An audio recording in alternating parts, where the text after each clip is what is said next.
aha turi ni mu kibaya cya Bugarama ahahinga umuceri. Iki kibaya cya Rugarama ni kimwe mu bibaya bikomeye kandi binini biri mu gihugu bitanga umusaruro mwinshi cyane w'umuceri. Hanyuma rero uburyo bwo kubegereza imashini kugira ngo bijye bafasha gutera umuti wica udusimba dushobora kuba twakwangiza umuceri. Ni igikorwa cyateguwe ku bufatanye na lab ndetse n'umushinga Step Gain Limited. Hanyuma rero nyuma yo kubona uburyo iri koranabuhanga rihari, turi kumwe n'umuhinzi w'umuceri muri iki kibaya cya Bugarama. Uratangira utwibwira? Nitwa Habiyambere Gilbert. Yego. Aba ndi umuhinzi ukora muri koperative yitwa Koperative Mbanza umuhinzi w'umuceri Nyakabuye. Yego. Rero nkaba no mu ekipe y'abatubuzi. Yego. Muri koperative yacu. Koperative yacu kandi ni koperative igizwe na hegitari 352. Mwebwe nk'abahinzi byabafataga nk'igihe kingana iki gutera izo hegitari? Urebye nuvuga rero amasuzoni ko arane suzoni bayiteraga umunsi wose. Byumvikane rero ko ugeranije n'ibyo rabi tubwiye ariko nibigaragara kuri tenari yakoranabuhanga y'ama mashini ubona bashobora gutera nibura imisi 2 hegitari 352 ubona ibyo byose izi mashini uzikoresheje zatera nk'imisi 2. Yego.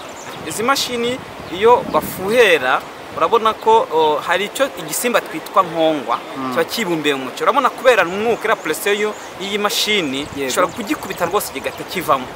Nibwo buryo bwiza, ariko iyo ukoresha mashini ya nyonga ushobora gutera umuti ukanyura hejuru igisimba kikagumamo. Ariko iyikorera pressure cyane ishobora byanze bikunze kugira icyo idufasha bira bisimba bigapfa mu buryo bwinshi.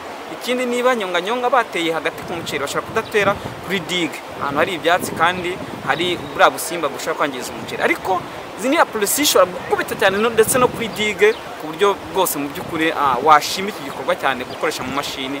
Murakoze. Nitwa Yohani Twagiramungu, mpagarariye koperative ya Kehemu. Mwateraga hegitari nko mu gihe kingana iki, byabatwaraga imbaraga zingana iki?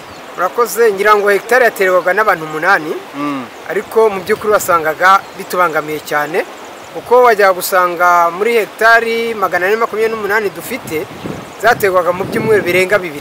Hanyuma rero turi kumwe n'umukozi wa lab ushinzwe mechanization. Uyu munsi tukaba turi kumwe hano Bugarama. Murakoze cyane. Yego. Hanyuma uyu munsi twabonye imikorere y'imashini nshyashya iriya kampani yeretse abaturage bo muri iki gishanga cya Bugarama bahinga umuceri. Twagira ngo mutubwireho muri makeya uburyo izungura bano baturage, mbese ni umushinga uteye ute, uzafasha iki bano baturage muri rusange cyangwa se nicyo ugiye guhindura ku bijyanye n'ubuhinzi bw'umuceri? Murakoze. Nk'uko mwabibonye ni imashini zije gufasha abahinzi b'umuceri mu buryo bwo gutera imiti mu buryo bwihuse kandi zigatera n'umuti muke ugereranyije n'umuti wajya gukoreshwa muri ziriya pompe za nyonganyonga zari zisanzwe zikoreshwa n'abahinzi.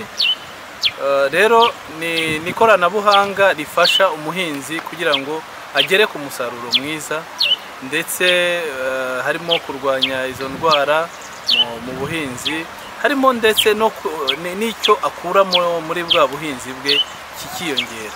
Icyo nicyo muri rusange rabu igamije kugira ngo yegereze abahinzi iri koranabuhanga ribagirira akamaro mu buhinzi bwabo.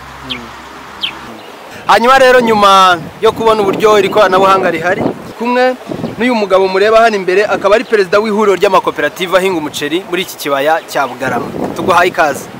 Murakoze cyane.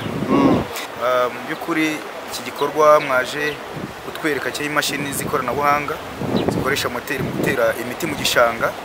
Twacyakiriye neza, twabishimye kuba rabu yadutekereje nk'uko yabitangije ahandi mu bindi bishanga. Ibi ngibi twabishimye cyane kuko gukoresha izi mashini zikoresha zikoranabuhanga zikubita umuti n'imbaraga nyinshi, zikaba zakwirukana ubusimba n'uburyamye ku muceri bukavaho kubera presiyo umuntu moteri ibifite. Ndibaza ko ibiri nko muri guturuna muri vitesse ya mbere ibifite imbaraga nyinshi cyane. Tukaba tubishima cyane nkatwe dufite n'ibishangano bishaya cyane. Iyo dukoresha ziriya mashini za nyonganyonga rimwe na rimwe hari igihe umuntu atera ananiwe yaba yahezemo ntashobore gutera kure, ariko kuri izi mashine byadufasha kuba nubwo yaba ahagaze muri metero imwe ashobora gutera muri metero 4 kubera imbaraga imashini ifite. Ibyo ngibyo akaba ari igikorwa dushima cyane RAB yaba itweretse tukaba twitegura kubishyira mu ngengo y'imari ku buryo twakorana nayo kuri sezitaha.